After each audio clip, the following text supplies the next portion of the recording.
Hamabigarren mendean zehar eraso militarra eta setibak jasan zituen gotorleku harresitu bat izan zen Urgul mendia.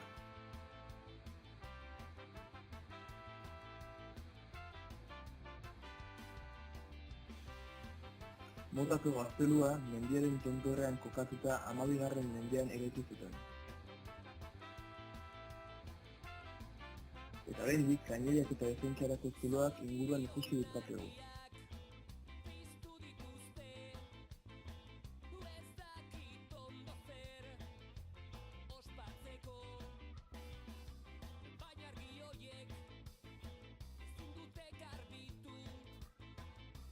Historiaren etxea museoan ere bai, Donostiarren ohiturak eta bizimoduei buruzko informazioaren bitartez, hiriko azken 800 urteak azaltzen ditu.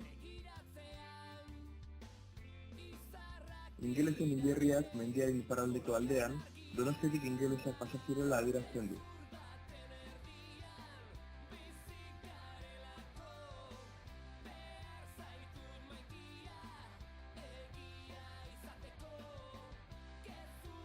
Hilerrian lehenengo guda karlistan hildako ofizial eta soldadu ingelesak lurperatuta daude.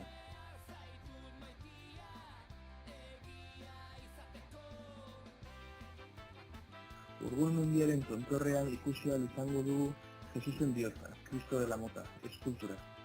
Federico Hulon artistak 1950ean eraiki zuen, 12 metro baino gehiago ditu.